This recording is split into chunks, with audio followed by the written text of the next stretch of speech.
Ahojte, v dnešnom videu si predstavíme túto hračku Montessori Box a povieme si, ako ju postupne využívať, ako dieťatko rastie.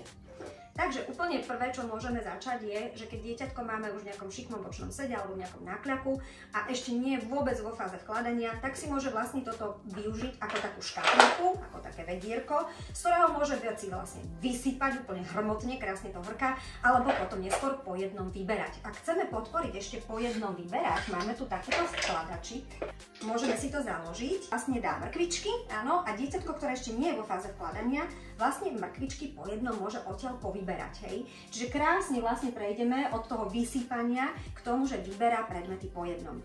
Po tejto fáze, niekde okolo 10. 11. mesiaca, nastáva konečne fáza vkladania. Začneme, dajme tomu, prvým tvarom a to je guľa. Najjednoduchšie, samozrejme, vhádzuje guličku, bam, gulička zmizla a my robíme, že kde je, lebo od 8 mesiacov máme pamäť a hľadáme, kde je, čiže posilňujeme funkciu pamäti. A následne pokračujeme ťažšou verziou a to je napríklad vkladanie mrkvičiek, čiže už nebude mrkvičky vyberať, ale mrkvičky bude po jednej vkladať. Máme tu ďalšiu vhádzovačku a to sú tieto dve, také už náročnejšie naozaj na vhadzovanie. Táto akoby minca, čiže nejaká taká akoby šporkaska, kde vlastne môžeme začať tým, že akoby mince hádzujeme tak, že vlastne tento otvor je pozdĺžne voči dieťatku, hej, voči telu dieťatka. Je to preto, aby vlastne nemuselo vytáčať zápestie, čiže toto je jednoduchšie vkladanie.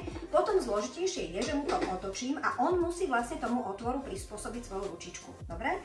No a potom možno, že najťažšia verzia, takéto malé dieročky, malé otvory na paličky, ktoré sú tu dokonca farebné, čiže keď už sme niekde skutočne nad rok, vieme vkladať malé predmety, jemná motorika a zároveň môžeme sa potom cez toto aj učiť farby. Čo je super na tejto vkladačke, zároveň akoby už aj pri tom samotnom vyberaní podporujete vlastne vývin adaptívneho úchopu. To znamená, že tie predmety naozaj majú veľmi rôzne tvary a dieťatko to, čo chytá, nahmatáva, tak prakticky musí tomu automaticky prispôsobovať svoju ruku.